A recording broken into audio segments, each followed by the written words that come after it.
오늘 밤 하나님께서 우리에게 주신 말씀은 에스겔 16장 1절부터 주보는 7절로 되어 있습니다. 8절까지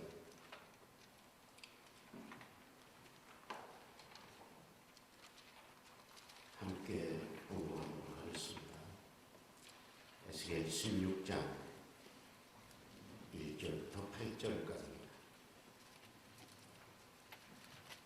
또 여호와의 말씀이 내게 임하여 이르시되 인자야 예루살렘으로 그 가증한 일을 알게 하여 이르기를 주 여호와께서 예루살렘에 관하여 이같이 말씀하시되 내 근본과 난 땅은 가나안이요 내 아버지는 아모리 사람이요 내 어머니는 헷 사람이라 내가 난 것을 말하는데 내가 날 때에 내 배꼽줄을 자르지 아니하였고 너를 물로 씻어 정결하게 하지 아니하였고 내게 소금을 뿌리지 아니하였고 너를 강도로 싸지도 아니하였나니 아무도 너를 돌아보아 이 중에 한 가지라도 내게 행하여 너를 불쌍히 여긴 자가 없었으므로 내가 나간 날에 내 몸이 천하게 여겨져 내가 들에 버려졌느니라.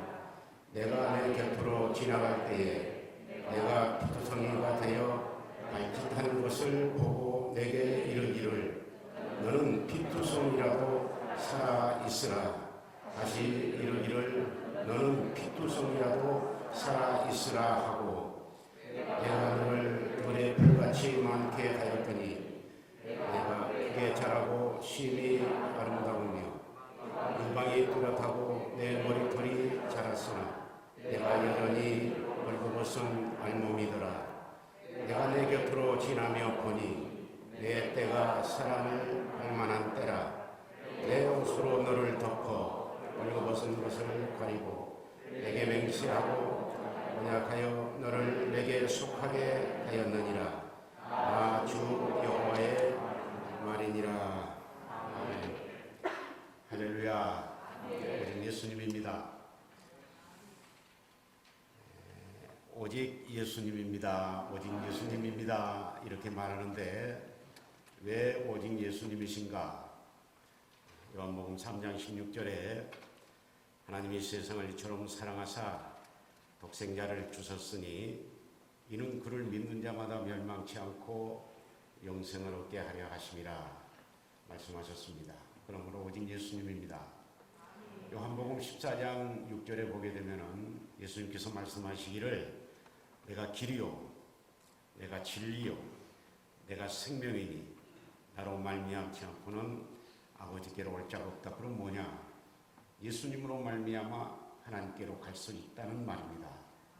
사도행전 4장 12절에 보게 되면은 천하만 인간에게 구원을 받을 만한 다른 이름을 주신 적이 없다. 그러면 뭐냐? 오직 예수님만 우리에게 구원을 주신다는 말입니다. 사도행전 16장 31절에 그러므로 주 예수를 믿으라. 그리하면 너와 내 집이 구원을 얻으리라 말씀하셨습니다. 그러므로 오직 예수님입니다. 고린도전서 1장 18절에 우리가 다 잘 압니다마는 십자가의 도가 멸망하는 자들에게는 어리석은 것이고 구원을 받은 우리에게는 하나님의 능력이라 말씀하셨습니다. 그리고 이사야 53장 5절 6절에 보게 되면 그가 찔림은 우리 허물 때문이요 그가 상함은 우리 죄악 때문이라.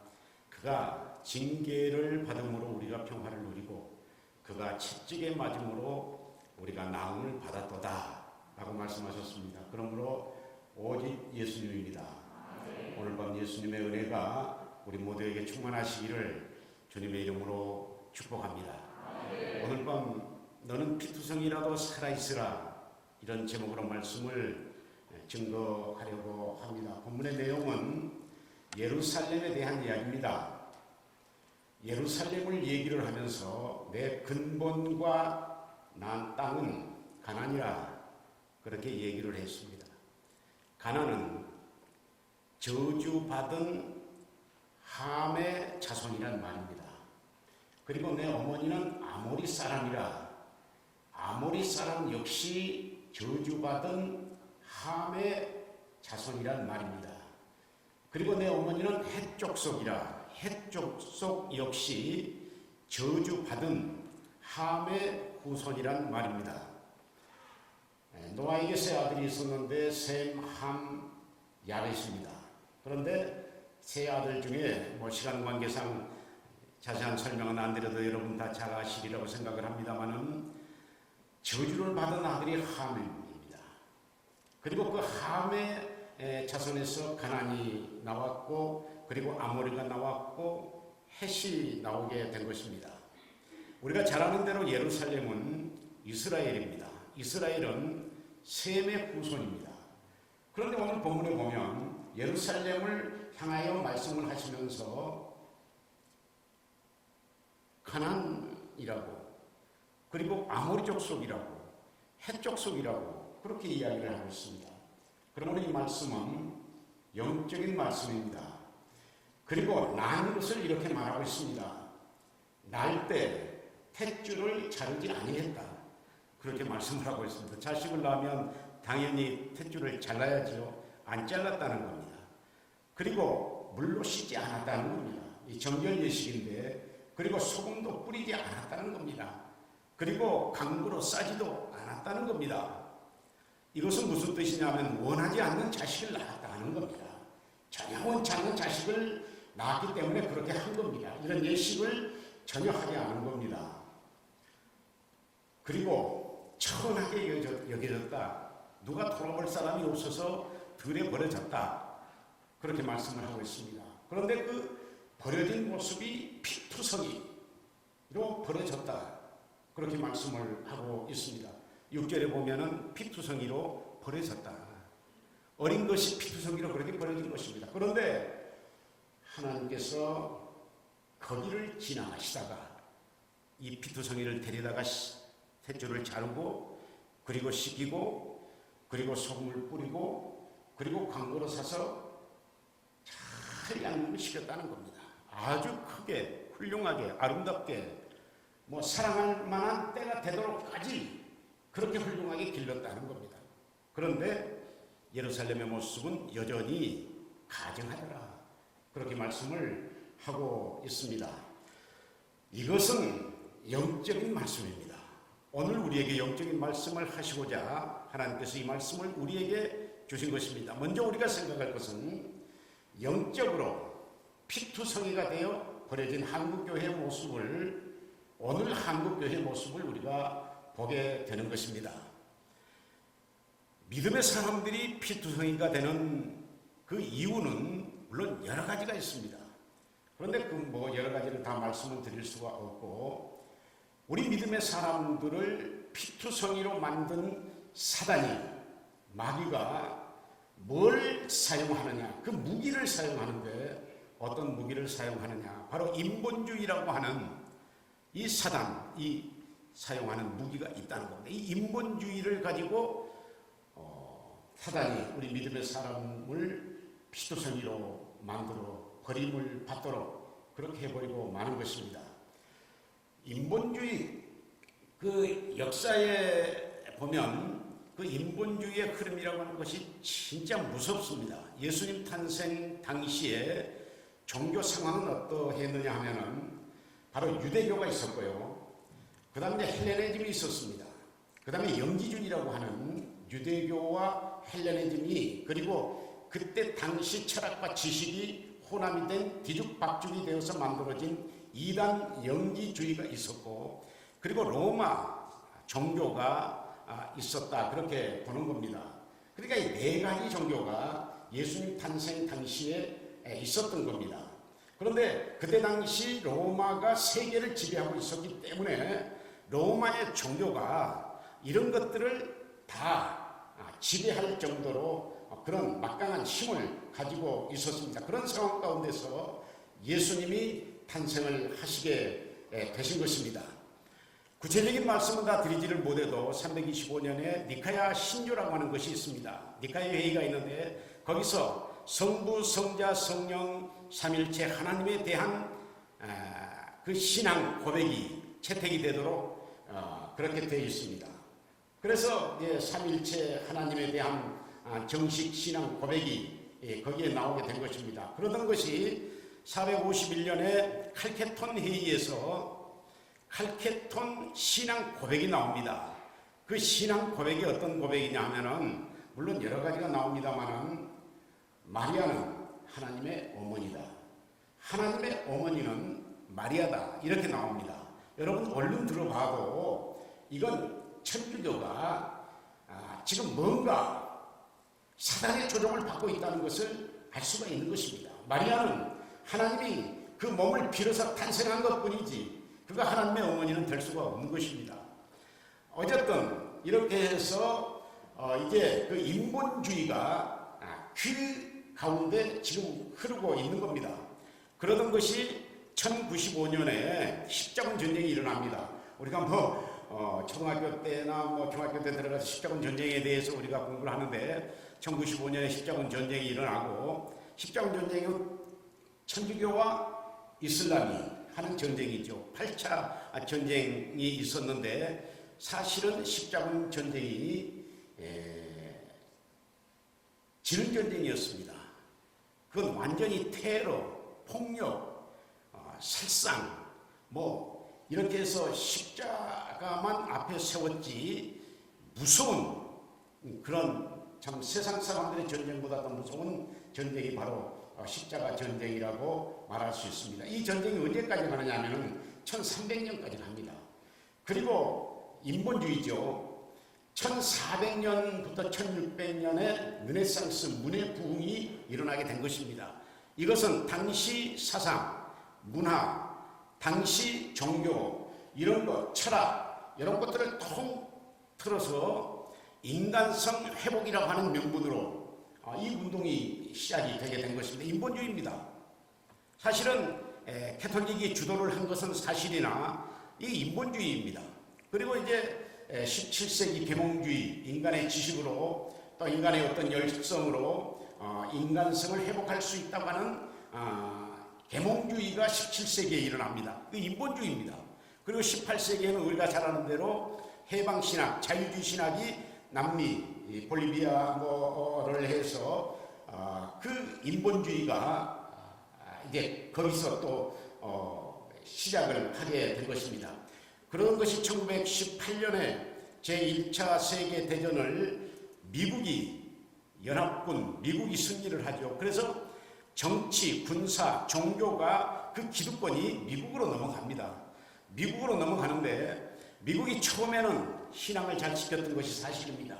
그러나 1960년도에 미국의 목회자 60%는 예수님의 동정녀 탄생을 믿지를 않았습니다. 그러니까 얼마나 어처구니 없는 일입니까? 그리고 1970년도에 여성 신학자들이 나와가지고 하나님 어머니 신학이 나옵니다. 그리고 1970년도에 에모리 대학의 아주 유명한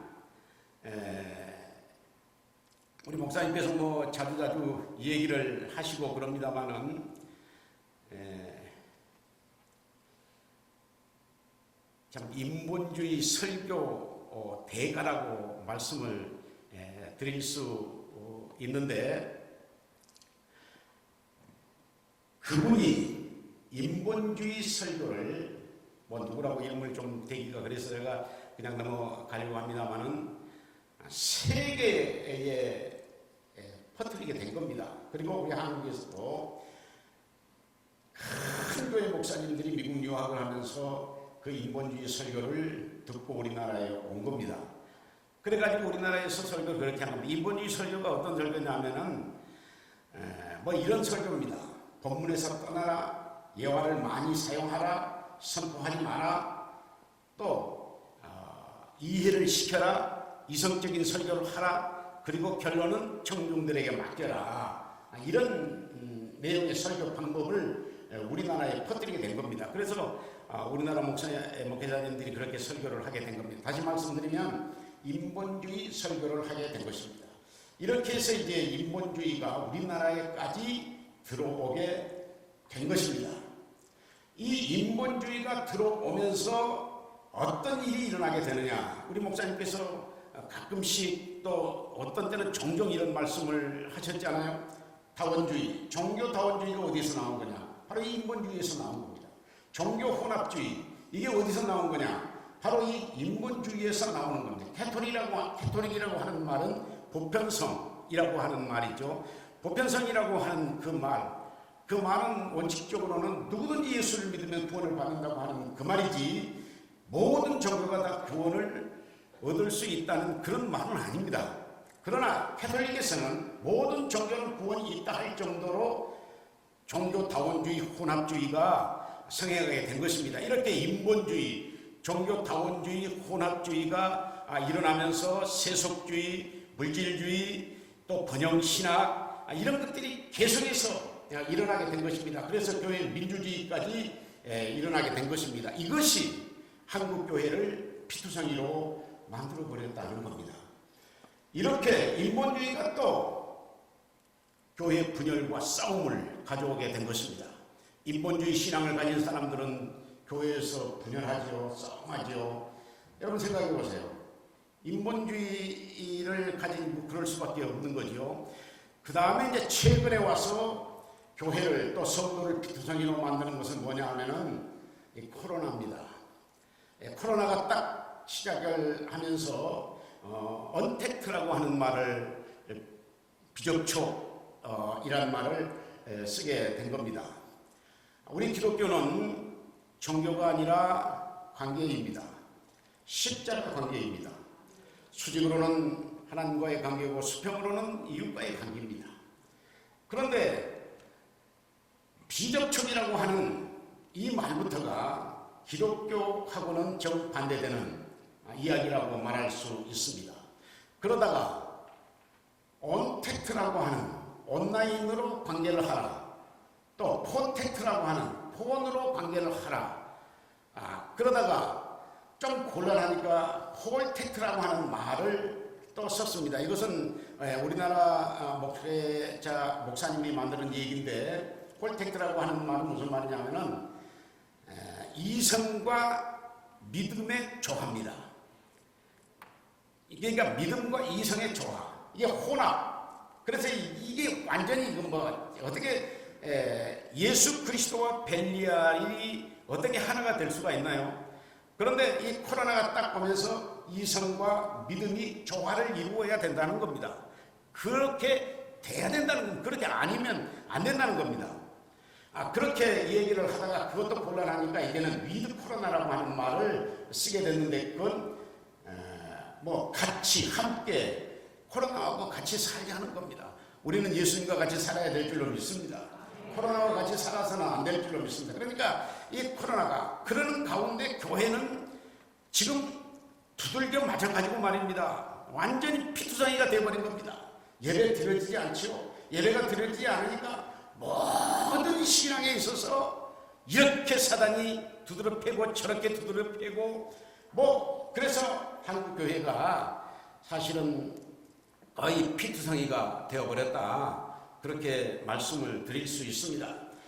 우리 주선교회는 다르다고 저는 생각을 하거든요. 제가 신앙생활을 여기서 해보니까 코로나 아니라 뭐가 와도 우리 주선교회는 건강한 교회라 그런 생각이 들어집니다. 우선 인본주의, 다원주의, 혼합주의 없습니다. 민주주의도 없습니다. 또 싸우는 사람도 없고요.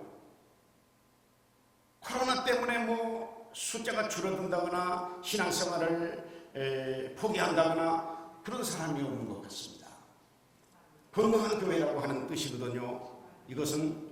그리고 이제 또 교회를 피투성이로 만드는 것이 있는데, 그 교회를 피투성이로 만드는 것이 뭐냐면은 4차 산업혁명입니다.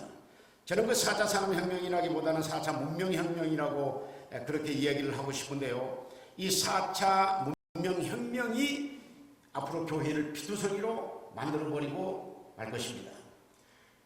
2016년부터 4차 문명혁명이 시작이 됐습니다.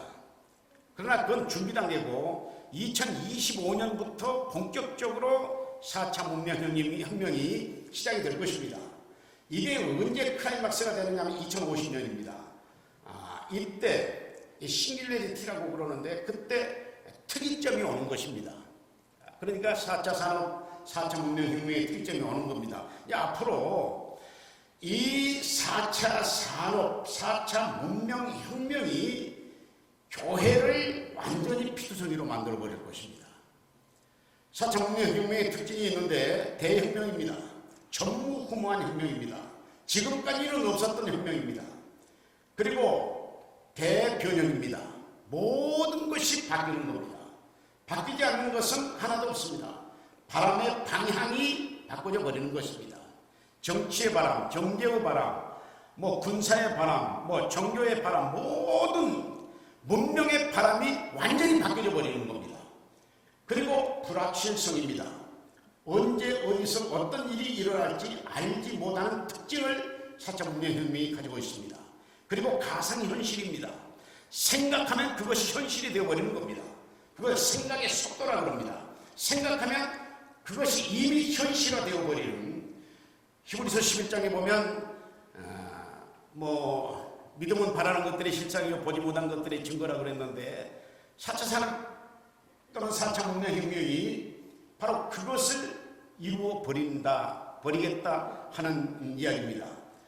그리고 로봇 시대가 됩니다. 이미 로봇 승이 나오고 로봇 목사가 나오고 로봇 의사가 나오고 섹스 로봇도 나오고 가정 주부 로봇도 나오고 회사 사원 로봇도 나오고 로봇이 지금 나왔지 않습니까? 앞으로는 더 로봇 시대가 됩니다. 그렇게 되면은 융합이 이루어질 수밖에 없습니다. 세계가 하나가 될 수밖에 없습니다. 그렇게 되면은 무용론의 시대가 되는 겁니다. 인간이 필요 없는 그런 시대가 되어버리고 마는 거예요. 이 4차 문명혁명이 최종적으로 목적하는 것이 뭐냐면 유토피아입니다. 이 땅에 가장 이상적인 세계를 만들겠다는 겁니다. 천국을 만들겠다는 겁니다. 이 세상에서 천국을 만드는데 이 세상에 가장 이상적인 세계를 만드는데 예수 믿을 필요가 뭐 있습니까? 주일날 나와서 새벽 기도에 나와서 할 필요가 없잖아요. 누가 예수님을 믿겠느냐 그 말입니다. 왜 이 4차 산업혁명이 얼마나 무서우냐면은 정말 무섭습니다. 요즘 젊은 사람들이 창조과학이라고 하는 말을 쓰는데요. 과거에는 하나님이 창조했습니다. 그런데 이 혁명 시대에서는 과학이 창조를 하겠다는 겁니다. 생명과학이라고 하는 말을 씁니다. 생명은 하나님이 주관합니다. 그런데 이 과학이 생명을 이제 주관하겠다는 겁니다. 유전자 과학이라고 하는 말을 쓰는데요. 유전자는 하나님이 주관하는 겁니다. 그런데 지금 유전자 상품화라고 하는 말까지 나오지 않았어요. 유전자 상품화하는 건 팔고 사고 하는 것입니다. 이거 하나님에 대한 전면 대적 행위라고 그렇게 말할 수 있습니다. AI 부활이라고 하는 그런 이야기도 나옵니다. 다시 말씀드리면 사람을 한 190도 급속 냉동을 시켰다가 300년, 400년 후에 다시 해동을 시키면 그 사람이 그대로 살아난다는 겁니다. 그 다음에 불멸과학이라고 하는 말이 요즘 많이 사용이 되고 있습니다. 사람이 안 죽는다는 겁니다. 땅쥐가 500년을 사는데 아마 가장 수명이 길다는 짐승인 것 같습니다. 그런데 그 유전자를 빼서 인간에게 주입을 하면 우리 인간들도 500년을 산다는 얘기입니다. 그러니까 또 한쪽에서는 뭐라고 그러느냐 하면은 무두셀라 유전자를 빼가지고 사람에게 다시 주입을 시키면 몇 년 살겠어요? 969세를 산다는 얘기, 1000년을 산다는 얘기 아닙니까? 이게 이제 불멸과학입니다. 그리고 지금까지는 하나님이 인간을 만들었지만은 이 4차 문명 시대에는 인간이 하나님을 만들겠다는 겁니다. 그러니 이건 하나님에 대한 정면 도전이라고 말할 수 있습니다. 창세기 11장의 3절로 5절을 보게 되면은 혹시 올려줄 수 있습니까? 어쩌면 그것이 바벨 문화와 같습니다. 창세기 10장 서로 말하되 자 벽돌을 만들어 어떻게 하자고요? 견고히 굽자 하고 이에 벽돌로 돌을 대신하고 역청으로 진흙을 대신하고 그렇게 얘기를 했어요. 여러분 하나님의 창조를 대신할 것은 아무것도 없습니다. 그런데 과학이 하나님의 창조까지 대신하겠다는 겁니다. 하나님에 대한 정면 도전입니다. 그 다음에 4절 한번 올려줘 보세요. 또 이르되 자 성읍과 탑을 건설하여 그 탑 꼭대기를 어디에 닿게 하자고요? 하늘에 닿게 하자. 이건 하나님의 권위에 대한 도전입니다. 그 다음에 우리의 이름을 어떻게 하자고요? 이름을 내고, 이 말은 하나님의 명예에 대한 도전입니다. 그리고 뭐 흩어짐을 면하자고 그랬어요. 이건 하나님의 심판에 대한 도전입니다. 그러니까 인간이 과학으로 하나님에 대해서 정면으로 도전하는 것이 바로 4차 문명혁명, 산업혁명이라고 말할 수 있습니다. 이것이 우리 한국교회를 앞으로 피투성이로 만들 것입니다.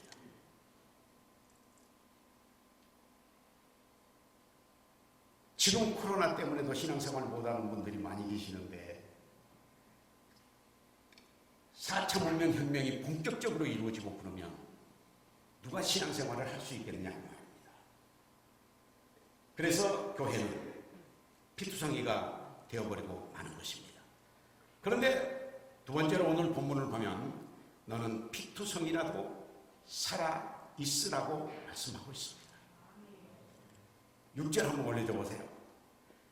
한번 같이 읽어보겠습니다. 내가 내 곁으로 지나갈 때 내가 피투성이가 되어 발짓하는 것을 보고 내게 이르기를 너는 피투성이라도 살아있으라. 다시 이르기를 너는 피투성이라도 살아있으라. 그렇게 말씀을 했습니다. 피투성이로 버려진 예루살렘을 바라보면서 하나님께서 말씀하십니다. 너는 피투성이라도 살아있으라. 너는 피투성이라도 살아있어야 된다. 피투성이가 된 우리 한국교회를 향하여 하나님께서 오늘 말씀하십니다. 너는 피투성이라도 살아있으라. 너는 피투성이라도 살아있으라. 그러면 피투성이가 살 수 있는 방법이 무엇입니까? 이것은 육적인 삶을 얘기하는 것보다 영적인 삶을 우리에게 얘기해 주고 있는 것입니다. 너는 피투성이라도 살아있으라고 하는 이 말은 너는 영적으로 살아있어야 된다고 하는 말씀입니다. 그러면 우리 성도들이 영적으로 사는 방법이 무엇입니까? 우리 믿음의 사람들이 영적으로 사는 방법이 몇 가지가 있는데 첫째는 하나님의 말씀입니다. 하나님의 명령입니다. 오늘 본문은 우리에게 분명하게 말씀을 하십니다. 명령하십니다. 너는 피투성이라도 살아있으라. 너는 피투성이라도 살아있어야 된다는 것입니다. 너는 죽어서는 안 된다는 것입니다. 살아있어야 된다는 겁니다. 절대 살아있어야 된다는 겁니다. 이건 명령이다. 그러므로 살아있어야 된다는 겁니다. 어떻게 피투성이가 된 영적으로 그렇게 비참한 상황에 있는 우리 믿음의 사람들이 살아날 수 있습니까? 하나님의 말씀으로 살아날 수 있는 것입니다.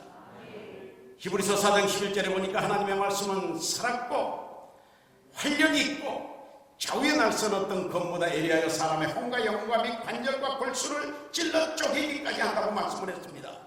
우리가 영적으로 살아나는 방법이 무엇입니까? 첫 번째는 하나님의 말씀입니다. 에스겔 37장에 보게 되면 에스겔 골짜기에 많은 뼈들이 널려져 있습니다.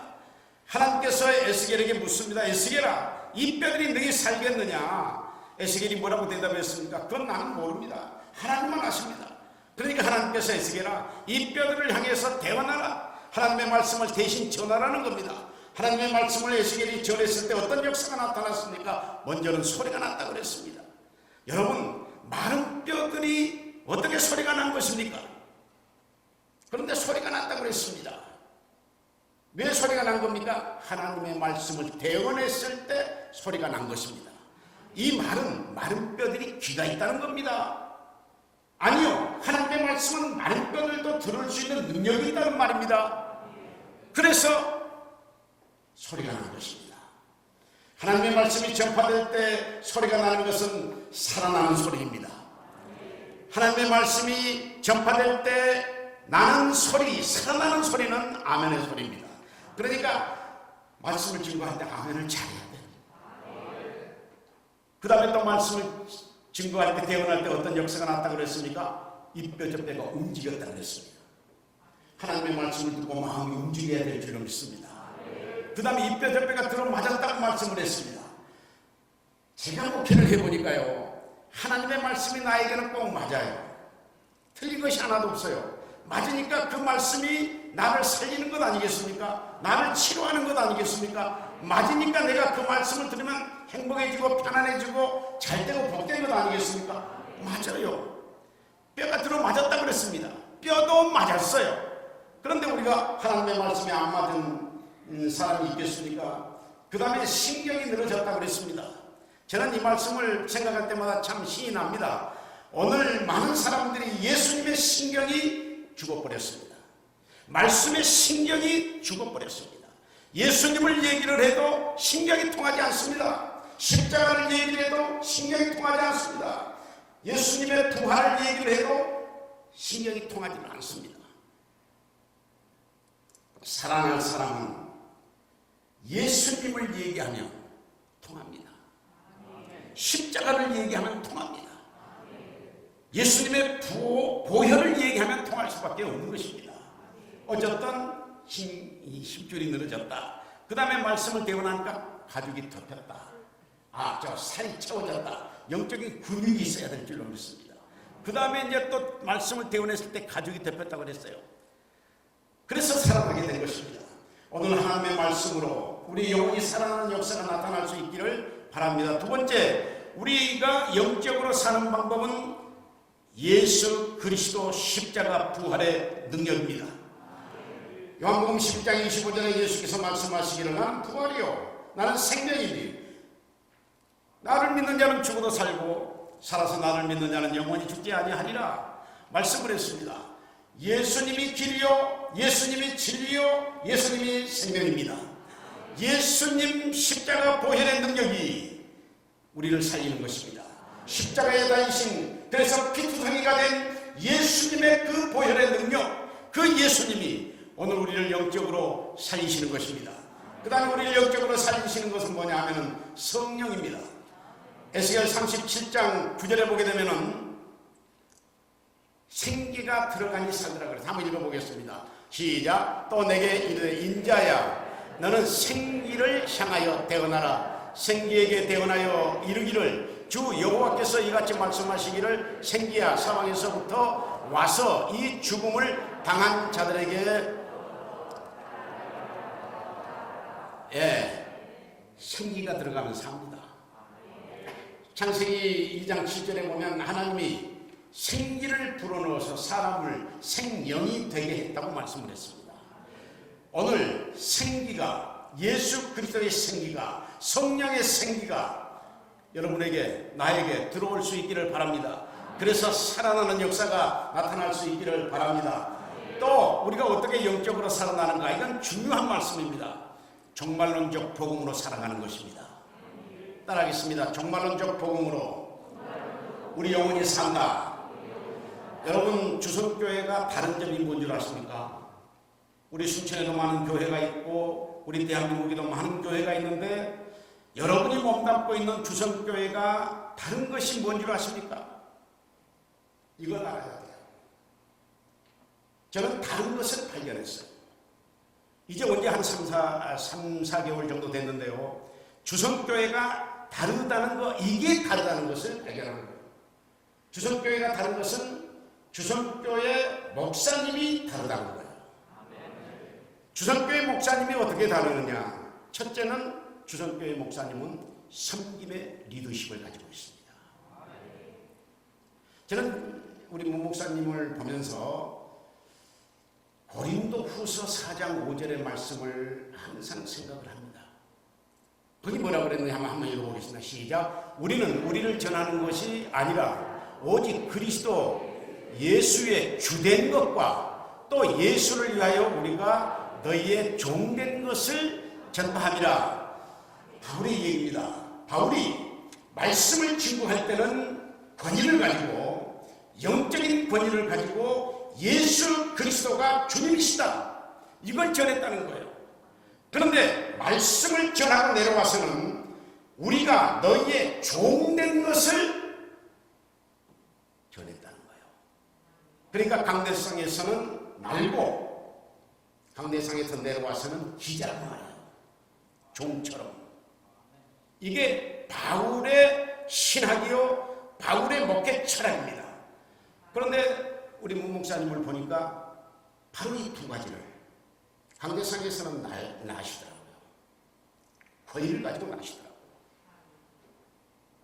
내려오시면은 저분이 집사님이신가? 목사님들 우리 만난 자리에서도 저분은 가장 후배신가? 섬김의 리더십을 가지고 계시는 것 같습니다. 예수님이 바로 그 리더십을 가지고 있었지 않습니까? 마가복음 10장 45절에 인자가 온 것은 섬김을 받으려 하는 것이 아니라 도리어 섬기라고 모든 사람을 대속물로 주려고 왔다고 말씀하셨지 않습니까? 이게 다른 거예요. 권위주의자가 아니라 권위 있는 섬김의 리더십, 이게 다른 거예요. 다른 교회하고 다르게. 두 번째는 영적인 능력입니다. 영적인 권위입니다. 여러분, 주성교회 목사님이 다른 것이 뭔 줄 아십니까? 예배만 보더라도 가장 마지막에 하신 건 뭐예요? 예배 끝나고 가장 마지막에 한 건 뭐예요? 축도지요. 축도가 달라요, 안 달라요? 다른 교회 목사님들은 어떻게 해요? 주 예수 그리스도의 은혜와 하나님 사랑과 성령의 교통하심이 여러분들에게 있기를 축원하옵나이다. 축원하옵나이다 하죠. 그런데 문 목사님께서는 찌어라. 있을지어다. 그렇게 말해요. 잘 들으세요. 여러분, 이건 잘 아시고 계셔야 돼요. 이 다른 것을 발견할 수 있어야 되는 거예요.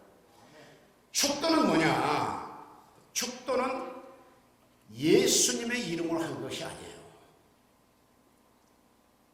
축도는 뭐냐? 축복이 아니에요.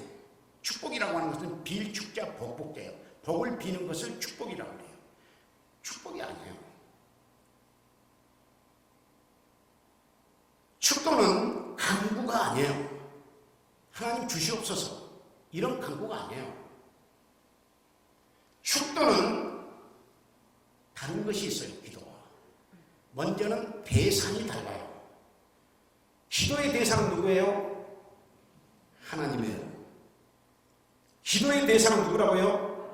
하나님이에요. 우리가 하나님을 향해서 기도해요. 축도의 대상은 누구인 줄 알아요? 우리 성도님들이에요. 무슨 말씀인지 알겠습니까? 기도는 올라가는 거예요. 축도는 내려오는 거예요. 대상이 다르다니까요. 축도는 하나님의 내리신 복을 그냥 목사가 선언하는 것 뿐이에요.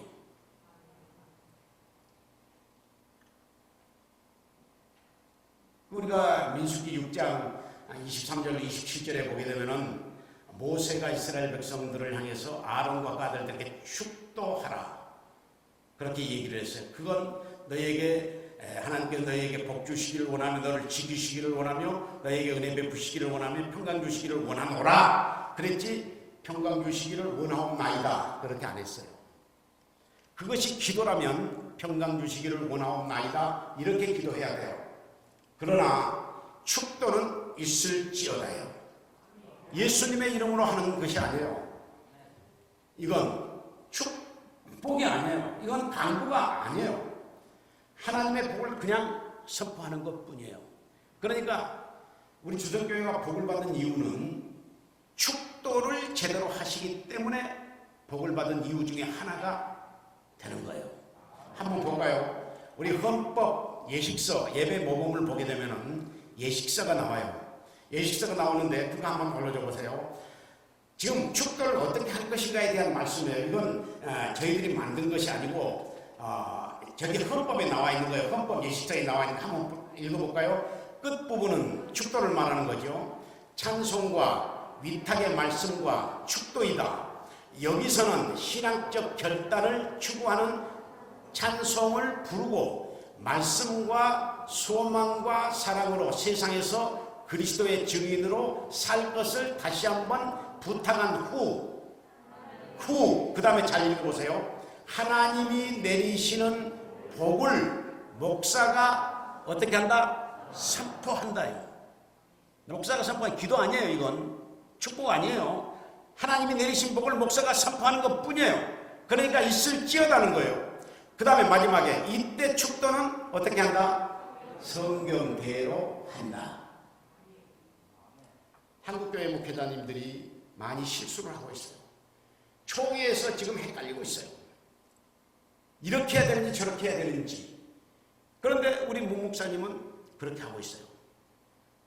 목회자들이 이것을 알아도 그렇게 못하는 이유는 이런 축원하옵나이다 그렇게 해야 된다고 하는 사람들이 있기 때문에 지어다를 못하는 거예요. 그런데 우리 문 목사님은 말씀 그대로 선포하는 거예요. 그러니까 성도님들이 우리 교회가 복을 받을 수밖에 없는 거예요. 놀라워. 이게 다른 거예요. 이게 다른 거라니까요. 그 다음에 세 번째 우리 문 목사님이 다른 것이 뭐냐면은 요한계시록을 설교하실 수 있다는 거예요. 아무나 요한계시록을 설교할 수 있는 거 아니에요. 내가 아는 수천 큰 교회 목사님 한 분은 요한계시록을 강의를 하다가 뭐 7교회 얘기하다가 그 뒤부터는 한 장씩 읽어버리고 말았어요. 이게 그냥 열리는 거 아니에요. 열어주신 분이 계세요. 그냥 설교할 수 있는 것이 아니에요. 설교할 수 있는 분이 계시는 거예요. 저는 요한계시록 강의를 들으면서 깜짝 놀라버렸어요. 우리 문 목사님에게 하나님께서 우리 주님께서 계시록을 열어주셨다. 계시록은 주석도 제대로 없습니다. 칼빈 같은 사람은 요한계시록 주석을 쓰지를 못했어요. 그렇게 요한계시록은 조심스러운 성경이에요. 그러나 요한계시록은 뭐냐? 종말론적 복음이에요. 이걸 우리가 해야 돼. 한번 따라하겠습니다. 요한계시록은 종말론적 복음이다. 구약시대에는 오신 예수님만 믿어도 구원받을 수 있어요. 신약시대에는 오신 예수님, 십자가 부활하신 예수님만 믿어도 구원받는데 지장이 없어요. 그러나 지금 이 시대에 구원받은 믿음을 가지려면 다시 오실 예수님을 기다려야 되는 거예요. 교회가 이 땅에 존재한 이유는 신랑 되신 예수님을 기다리는 거예요. 신랑 되신 예수님, 다시 오실 예수님을 기다리는 거예요. 그 기다림의 준비가 바로 종말론적 복음 요한계시록이에요. 왜 요한계시록이 종말론적 복음이냐? 첫째는 성경을 구조적으로 볼 때 성경 구조가 어떻게 됐습니까? 구약과 신약과 계시록으로 되어 있어요. 이게 성경의 구조예요. 그리고 구속사적으로 볼 때 구약과 신약과 계시록으로 되어 있어요. 그러니까 요한계시록은 구속사의 결론이에요. 지금 마지막 시대 아니에요? 그리고 신학, 조직신학적으로 볼 때 조직신학을 말할 때는 신론, 일론, 기독론, 성령론, 교회론, 구원론, 그 다음에 마지막이 뭔 줄 알아요? 종말론이에요. 종말론. 신학적으로도 볼 때에 이 시대는 종말이에요. 마지막에 종말론은 있는 거예요. 그런데 그 종말에 대한 말씀을 요한계시록이 하고 있는 거예요. 근데 요한계시록을 설교할 수 있다고 하는 거, 이것은 대단한 거예요. 저는 이제 오늘 16장 1절 2절 하셨는데 끝나고 다시 요한계시록을 우리 목사님이 하셨으면 좋겠다. 제가 우리 목사님께 그런 부탁을 했어요. 목사님, 이 요한계시록 설교집을 하나 만들었으면 좋겠다. 그래서 우리 한국교회 목회자들이 이 설교집으로 다시 신학 공부를 했으면 좋겠다. 그런 얘기를 제가 목사님께 드린 적이 있어요. 여러분, 제가 이것은 자랑하려고 하는 얘기가 아닙니다. 여러분들이 제 이 얘기를 좀 믿어줬으면 좋겠다 하는 차원에서 이런 얘기를 하는 거예요. 제가 현직에 있을 때 부족하지만 총회를 섬겼어요. 총회 어디에서 섬겼냐면 목사고시위원회에서 3년 동안 섬겼어요.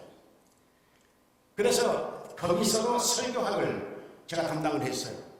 그래서 목사고시를 볼 때 설교 문제를 출제를 했고 채점을 했고 학교 불합격을 시켰고 그 얘기를 제가 했어요.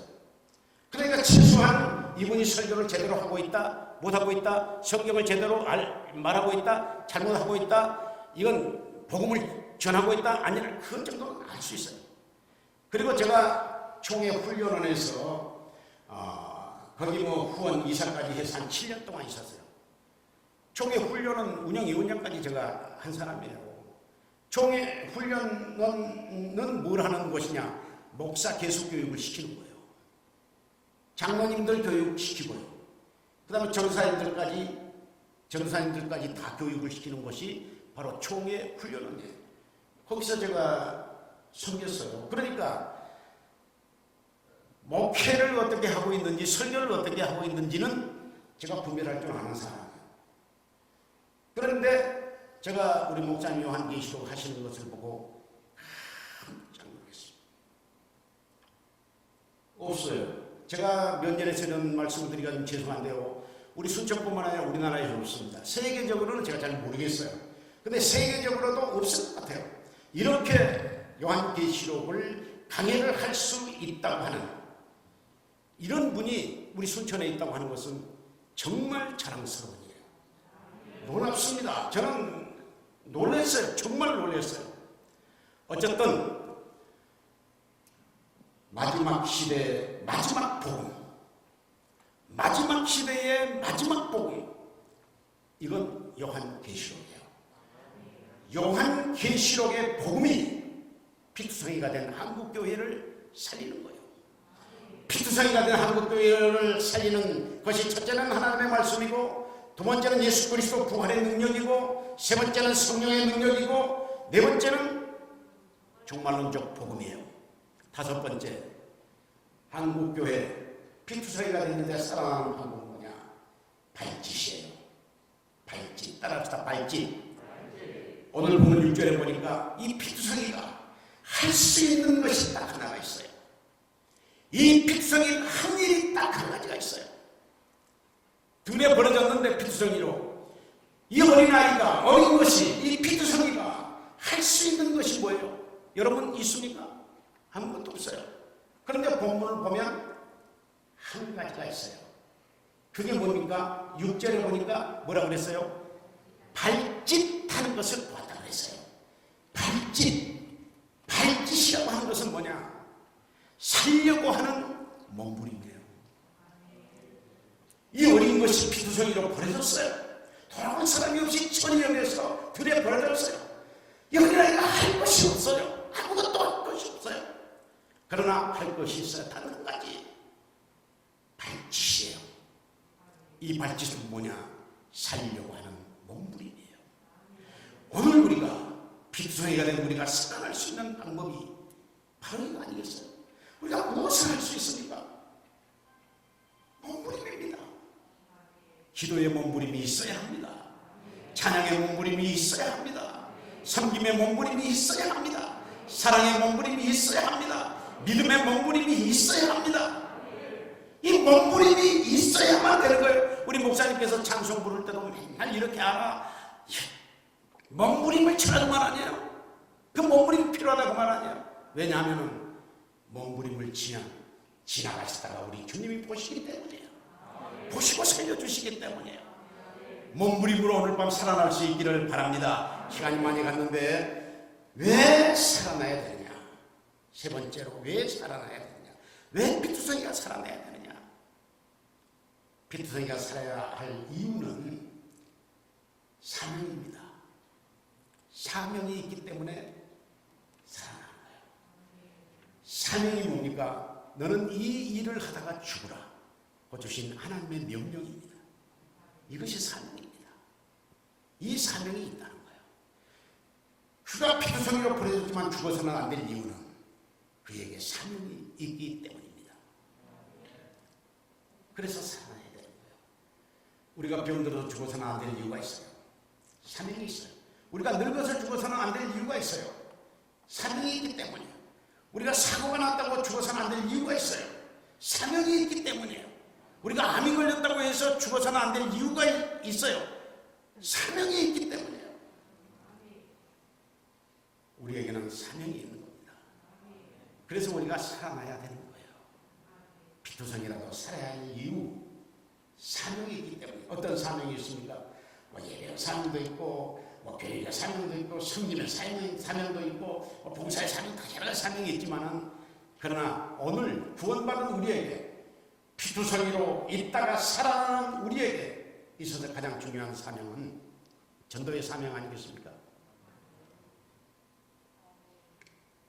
너희는 가서 모든 교회, 모든 장소, 모든 사람에게 생활과 사랑의 봉사와 말씀을 통해서 그리스도의 진실성, 사랑과 구원을 입증하고 사람들의 영혼을 그리스도와 그리스도 안에 있는 행복으로 인도하는 이 사명, 이 전도의 사명이 있기 때문에 우리는 살아야 되는 것입니다. 오늘 하나님께서 우리를 살려주신 이유가 바로 그겁니다. 여러분, 나이언 일병 구하기라고 하는 영화 보셨죠? 한 부대가 8명이 나이언 일병을 구원하기 위해서 적진에 들어가서 나이언 일병을 구원하고 그 8명의 특공대는 전사를 하죠. 그 살아난 나이언 일병에게 중대장이 하는 얘기가 있습니다. 나이언, 너는 8명의 특공대가 너를 구원하기 위해서 죽은 8명이 너를 위해서 죽을 수 있을 만큼 너는 가치 있는 인간으로 앞으로 살아가라. 그런 거예요. 무슨 말씀을 드리려고 이런 말씀을 드리는 겁니까? 하나님께서 하나밖에 없는 독생자를 우리에게 주셨는데 독생자를 주시면서 살려줄 만한 가치가 있는 인간으로 우리가 살아야 된다는 거예요. 그 살아야 되는 방법은 방금 말씀드렸잖아요. 살아야 될 이유는 사명이 있기 때문에 이 사명 우리가 감당해야 될 것입니다. 아무리 생각을 해도 지금은 마지막 시대입니다. 이 마지막 시대에 주님을 기다리는 것은 사명 감당입니다. 이 사명을 감당하다가 오시는 주님 맞이하고 영원한 천국에서 영생의 복을 누리는 우리 모두가 되시기를 주님의 이름으로 축복합니다. 하나님 아버지 감사합니다. 세상의 교회들이 피투성이로 버려져 있습니다. 그러나 우리 주선교회 건강한 교회가 되게 하신 것을 감사하고 감사합니다. 이제 나가서 모든 교회, 모든 장소, 모든 사람에게 생활과 사랑의 봉사와 말씀을 통해서 그리스도의 진실성과 구원을 입증하고 사람들의 영혼을 그리스도와 그리스도 안에 있는 행복으로 인도하는 이 사명을 감당하면서 기다리다가 다시 오신 주님을 영접하는 우리 모두가 되게 하여 주시옵소서. 예수님의 이름으로 간절히 기도드렸고 이제는 우리 구주 예수 그리스도의 무한하신 은혜와 하나님의 사랑과 성령님의 감화 감동 교통하시고 충만케 하시니 우리 주상교회와 그리고 한국교회 위에 이제 영원히 함께 있을지어다.